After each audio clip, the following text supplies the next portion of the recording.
Tomb Raider, The Angel of Darkness, adapted from the novelization by J.R. Millward, based on an original story by A. Murty Schofield. With J.R. Millward and Adam Coover, with music by Peter Connolly and Martin Iverson. Episode 14.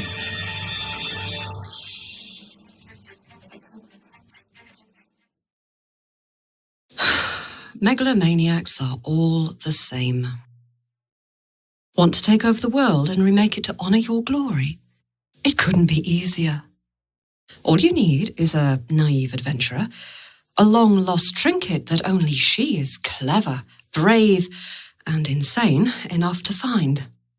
And your own private island where you can breed a whole army of mutant soldiers to wipe all that annoying humanity off the map. Setting yourself up as a new god? No problem. Simply found a secret order that vows itself to your protection, while you track down an artifact that will transform you into a fire-breathing nightmare that everyone shall respect and fear. You can tell that I've had some experience with megalomaniacs and their psychopathic endeavors. At 500 years old, Eckhart may only have been a junior member of the Evil Maniac League compared to some of the individuals I've encountered. But he was showing promise. The doors clanged shut behind me. The echoes ran to hide among the plants and creepers, but were quickly lost in the verdant haze. I had entered a farmhouse garden, similar in design to those I'd seen before, but built to a scale that shrank the viewer down to ant-like proportions. My neck ached as I tilted my head, searching for a ceiling amongst the multitude of catwalks and verandas that were decked in floral extravagance. They crisscrossed and rose, tier upon tier, to hidden, dizzying heights. Mature trees swayed in an artificial breeze, their rustling leaves sounding like distant surf, while their bare roots dangled freely through the hanging walkways. Colossal tree ferns and glossy-leafed bushes crowded and reached over their planting beds like overly eager groupies leaning in for a glimpse of celebrities on the red carpet. Insects and iridescent hummingbirds darted from point to point in explosions of fuchsia pink, emerald, and gold. It was uncomfortably hot. Fingers of mist shrouded the air, cutting visibility down to less than a dozen meters at ground level. Fine cascades drifted in rainbow hues and trickled over stones into mossy dells full of tiny, transparent fish. Honeysuckle and exotic fruits laced every breath with intoxicating perfumes. I wiped stinging sweat from my eyes, forcing down my sudden craving for ripe mango and figs. The pathway before me could have accommodated a couple of shire horses walking abreast, and that eerie not sunlight pulsed down from the invisible ceiling, possibly somewhere in orbit. It took a considerable effort to remember that I was still in Prague, in March, where snowdrifts were piled several feet thick outside. There was no time to waste. Muller had to have alerted security of my presence by now. If there was an exit to this place, I had to find it, quickly. Holstering my Viper, I drew out and unclipped the safeties from the pair of Scorpion X pistols so generously bequeathed to me by Bouchard's assassin. There were too many dank and shady corners for me to feel comfortable using a single gun. The possibility of an ambush was far too high. The room held an oppressive feeling of intimidation that I had to fight to overcome. The reaction, no doubt, that Eckhart had intentionally wanted to inspire in visitors. Winding my way through the maze of shrubs, I eventually came across an open clearing. Butterflies and bees droned ecstatically. Flowers of every shape, size, and colour overflowed from pots, raised beds, and even from the branches that overhung a velvety lawn. At the garden's far end, marble steps led down into a lake of sluggish, stagnant water that was so deep and so choked with slime that its depths were invisible. No plants grew at its edges, and no insects overflew it. I would have sooner washed my hair with battery acid than risked a swim. The manicured grass suddenly exploded. Clods of earth rained down on where I'd instinctively flung myself under some bushes, when it registered that some idiot was shooting at me. I rolled onto my stomach, looking up through the dappled branches. The dirt 10 inches to my right erupted in a messy cloud as bullets whizzed and pinged. With a snarl, I slid backwards, further into the green gloom, and cocked my guns as I spotted my attacker. He was crouched several meters away behind a ladder to an overhanging catwalk, partially hidden behind a spray of purple bougainvillea. His garb was strange. An all-in-one bodysuit with an opaque helmet, a hazmat, or the Cabal's equivalent. It wasn't bulletproof. I took aim again as he cursed, hopping awkwardly. My first shot had clipped a muscle just above his ankle, without doing any real damage. Cursing, I lined up to draw a bead on his heart for a quick kill. But the plant that reared from the bushes had other ideas. The guard didn't even look up as the shadow descended, but then he was screaming as a barbed tendril the size of a python coiled around his neck and dragged him across the lawn. His fingers gouged long tears in the grass, and his cries were abruptly cut off by the snap of bone. In horror, I watched his body disappear into the scarlet-lipped petals of a titanic flower. The plant's leathery skin, tanned and hairy as that of a kiwi fruit, distended and raised foot-long thorns in a threatening display as it settled back to digest its meal. I managed to get about 4 paces before being sick. Dizziness overcame me, and my head spun from the heat and the cocktail of earthly smells. A powerful stench of rotting meat assaulted me, and my stomach rebelled again. Taken on its own, that attack wasn't even on the top 10 worst things I'd ever seen during my long and sometimes disturbing career. It made my attack of nausea all the more embarrassing. Easy, Laura. Just breathe. You're not dead yet. Unlike some. What the hell is Eckhart playing at in here? Your reaction's probably my fault. On your reflexes. You might have trained yourself to control some of them in the past, but now I have you. My instinctual side given independence, and you're more powerful than you were before. Maybe giving you a name was a bad idea. Give a thing a name, and you give it a life. But I'm still you. All of this conversation is happening inside your head. You're simply more aware of yourself, and more willing to trust your intuition than you once were. Nothing else about you has changed. So, what does my intuition have to say about that? I'd say we've got our work cut out for us. Quite. Isn't there any way you can control that gag reflex while I'm in here? I doubt this is the last crazy thing I'll encounter. I'll do my best, but just remember, you're not Superwoman. Some of your primitive reflexes exist for damned good reasons. How can I forget? So, what would you recommend as our next move? You're not going to like it, but it might be worth seeing if that guard left anything inedible behind. Ammunition, security passes. We need every scrap of help we can get.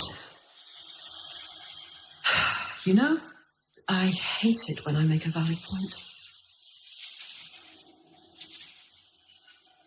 To my everlasting relief, the dead guard had been kind to would-be scavengers like me. His rifle lay where it had fallen, several feet away from the pulsing mass of vegetable matter. I recognized it as the same model I'd picked up in the Louvre, with plenty of 9mm clips and options for variable firing. It met all of my personal requirements, and so was added to my repertoire, along with a plastic swipe card I found in a nearby flower bed. My appreciation of the Palm House's delights was definitely wearing thin. It was a positive relief when, after only a few minutes of cautious exploration, I came across an exit. My smile quickly vanished, however, as the dead man's security card failed to produce results.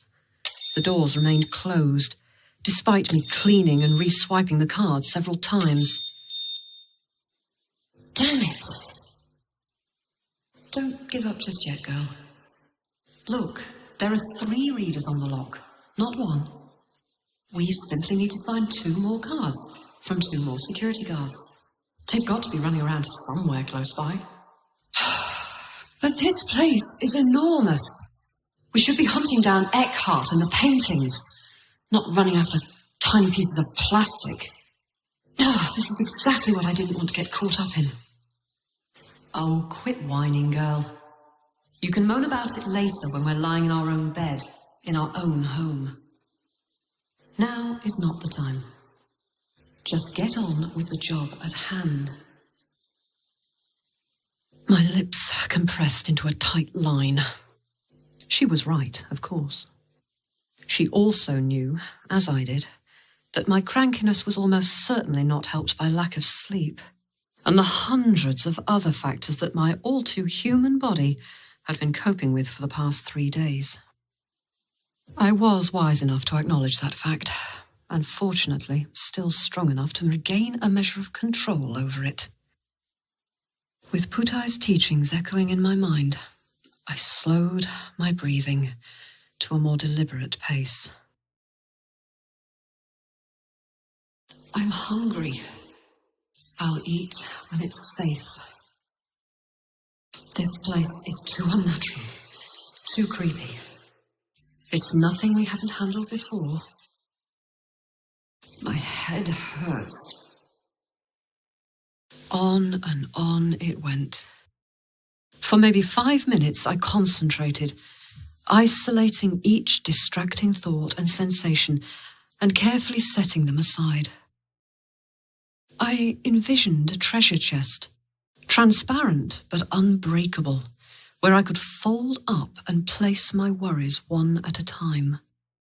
They were still there, but as long as they were in the chest, they could not reach out and interfere with me.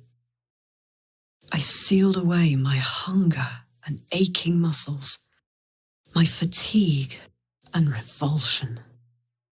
Some of the thoughts protested and fought back, but I kept at it until I pictured the chest's lid closing and the key turning in the lock. My mind fell silent, except for the steady sound of my breathing and Maggie's reassuring presence, surrounded by the faint aura of Horus's guardian influence. The distractions were under control. I could have killed for a cup of tea, though. What? Nobody's perfect.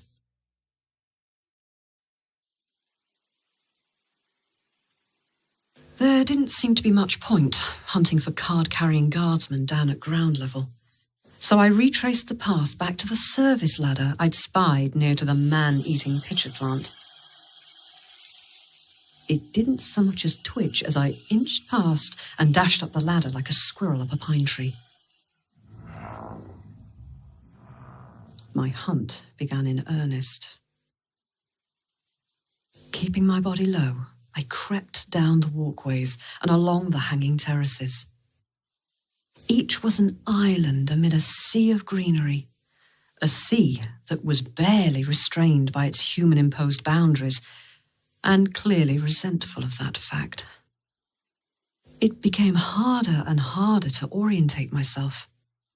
Eckhart seemed to have taken quantum mechanics as his inspiration for the garden's layout. The wrought iron catwalks and staircases were a perfect three-dimensional maze. Here and there were dead ends, or stretches where the walkway passed underneath waterfalls and became treacherously slippery. The omnipresent plants and their bewildering disdain for human influence, and occasionally the laws of physics, did not make navigation easier. Curtains of hanging vines would sway apart to let me pass, or bar my way with razor-edged tendrils that bristled with thorns. Trumpet-shaped blooms turned to watch me, some even venturing to pick my pockets with curious feelers. Even the most mundane-looking specimens would, on closer inspection, reveal a disturbing twist. There were apples that oozed and dripped pinkish slime, and beds of ornamental grasses that hissed like a nest of rattlesnakes when I stepped too close. There were trellises covered in sulphurous-smelling candy floss, and bushes whose leaves opened and closed like butterfly wings. It was impossible to stay in one place, but progress was torturously slow. Ironically, I found my second security pass without needing to fire a single shot. I teased it from the dead man's hand with infinite care as he lay spread-eagled on the ground with 1,000 or more rust-coloured spines embedded in every inch of his body. His biohazard suit had been utterly shredded, exposing a face so badly deformed by pain that it seemed to have been carved from driftwood. The murderous plant stood in its own little plot and was surrounded by prongs of metal that might once have been electrified. Its stiff, leafless trunk was the shiny purple of a fresh bruise, and tiny dents in its flesh testified to where those deadly spines had once grown. Even as I watched, new ones began appearing, soft and pale green as spring leaves. Perhaps turning off the power wasn't such a great idea, I thought, giving the plant a wide berth as I headed for yet another staircase. Without my being conscious of it, Maggie suddenly wrenched on all of my muscles, freezing me in mid-stride. My forward momentum wasn't so easily discouraged. I managed to pivot on the ball of my foot and half slid, half fell behind a mass of tangled passion flowers. Quiet. Do you hear that? Warily, I peered through the concealing leaves. Not 10 meters away, a sweeping balcony rose like an island in the middle of a green ocean and was dotted with desks and computers. A man was sitting at one of them and peered myopically at the screen as his fingers typed a furious rhythm. He wore a pith hat, a grubby shirt, and his jowls trembled with disbelief. No, it can't be. Not Siegfried. Mueller! Educate yourself there. Why has the power been cut off? Is this your doing, Mueller? No. The power's down everywhere. Look for yourself. Eckhart's face took on a greenish pallor as he leaned towards the screen. Behind him, another man crept into my field of vision. His manner was so unassuming that, for a few seconds, I didn't even realize he was there.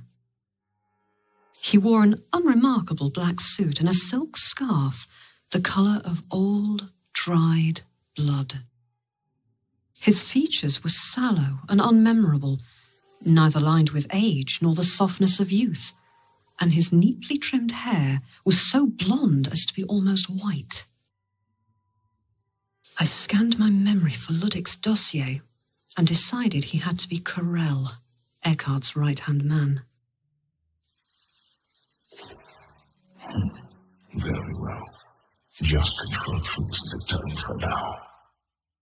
Make sure everything is locked down. We don't want anything getting loose. Turning away, Eckhart leaned on the balcony railings, glaring straight in my direction. I drew back into the shadow of the leaves, my mouth suddenly dry. It's under control, Master Eckhart. The dome is locked down. Emergency systems online. We have a problem down in the sanatorium. We all turned to the sound of footsteps. A woman skidded to a halt behind Eckhart, all but falling to her knees before the cabal.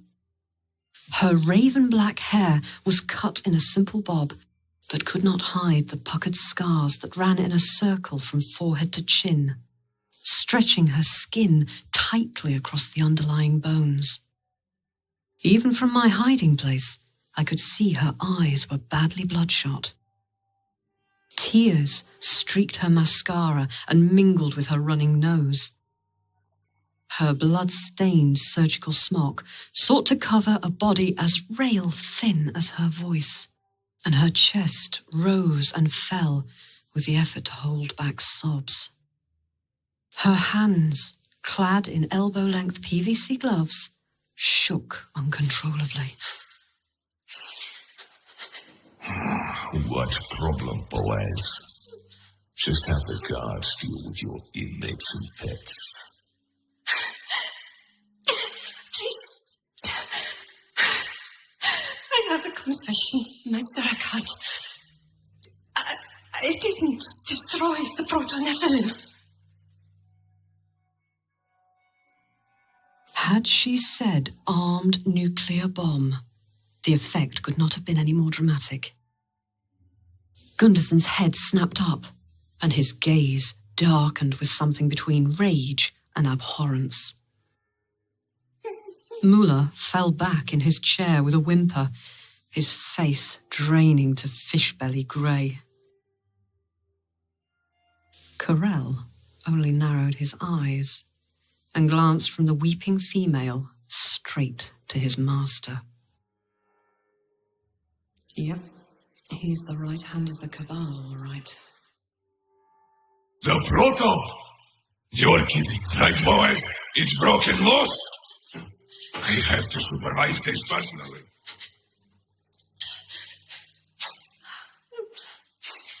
That experiment was to be eradicated. I expressly ordered it. It's far too dangerous to keep alive. I couldn't! It's half Nephilim. It makes it impossible to kill such a period shard. You lied to us. Boaz, how could you? Sapoto! I thought that there would be another way, but it's useless. Only a shard will do it. You've ignored my orders for the last time, Boaz. Mueller, I need to borrow one of your creations. No, please. Please, no. It wasn't my fault. I quickly shifted position, keeping low behind the camouflaging plants, and crawled along the walkway to keep them in my view. The others were all gathered at the top of the stairs, Muller whimpering, clasping and wringing his hands, while Carell stood with arms folded, his expression as transparent as granite. Right on the edge of the catwalk, Eckhart stopped and swung Boaz up to eye level, as though she weighed no more than a doll. A foul stench rose from the depths. A form was reaching and groping upwards with peristaltic thrusts of its grub-like body. It had no recognizable head, only a mouth as wide and circular as a jet engine, fringed with flabby gills and the source of that atrocious smell. Its bloated trunk remained submerged in the fetid pool I'd passed by earlier, almost 20 meters below. Slime cascaded off its corpse-grey flanks, while rows of useless, spidery legs groped towards the two humans. A serpentine tongue lolled mere feet from where the black alchemist stood poised on the brink. Boaz writhed futilely, screaming herself hoarse.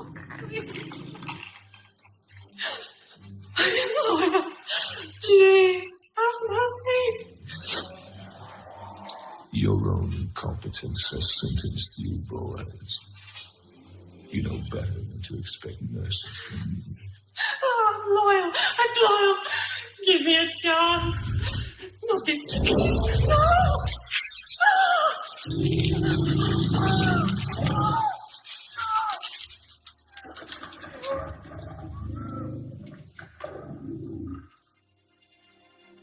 I will be obeyed. Now sort this mess out.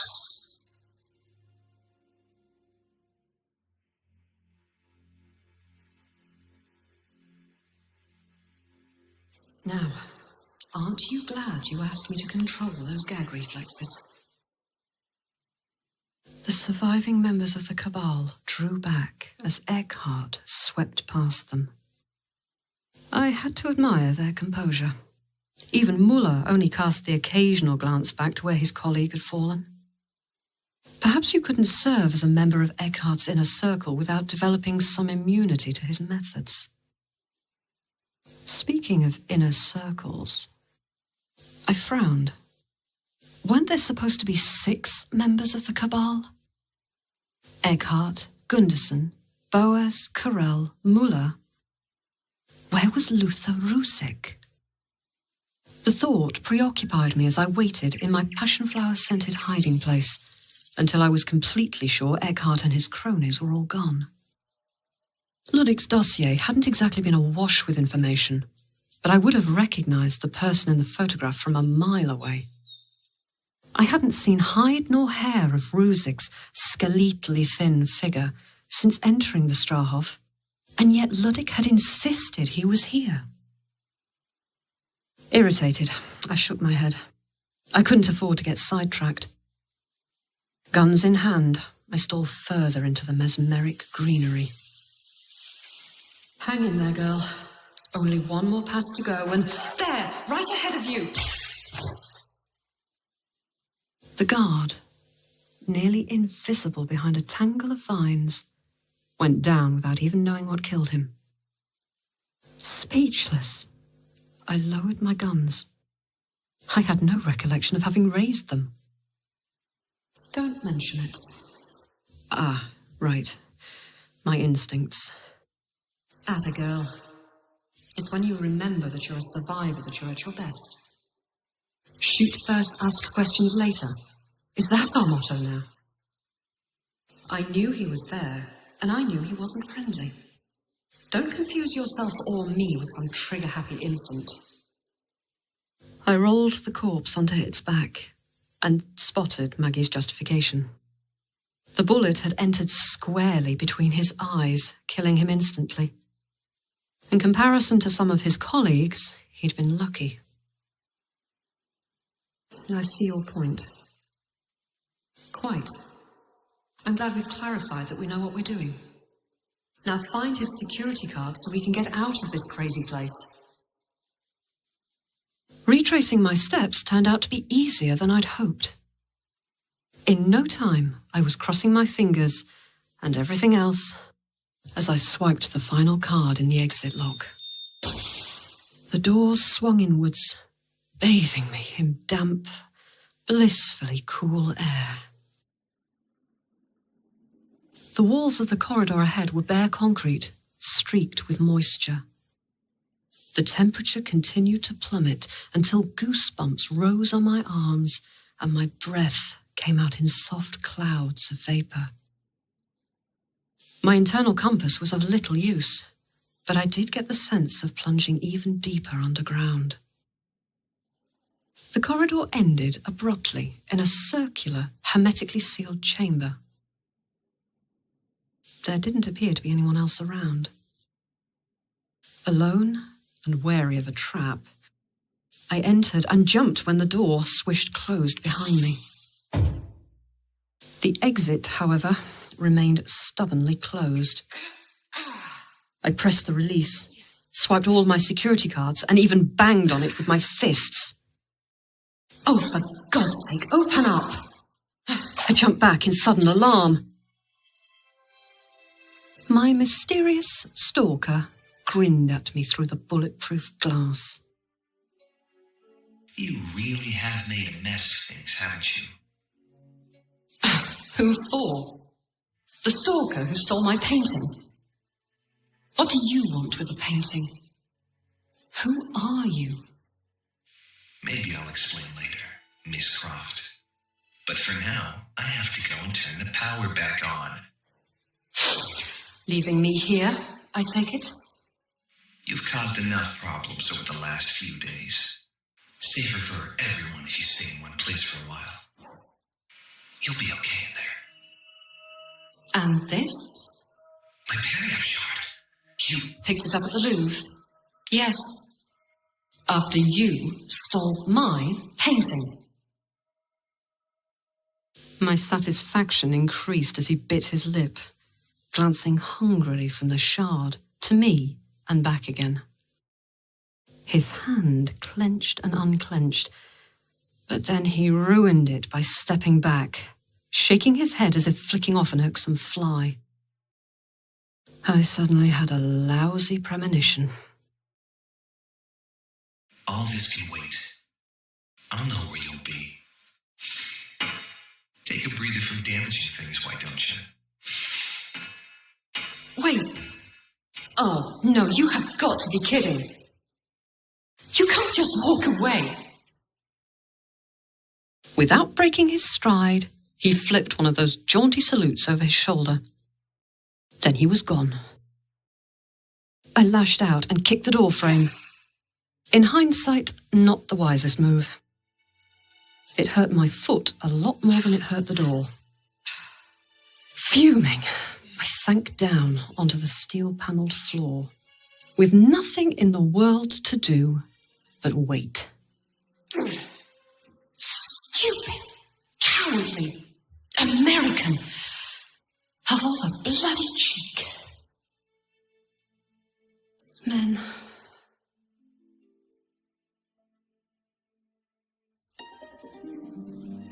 In episode 14 of Tomb Raider, The Angel of Darkness, Lara Croft and Christina Boas were played by J.R. Millward. Dr. Grant Muller, Martin Gunderson, Peter Van Eckhart, and the mysterious stalker were played by Adam Coover.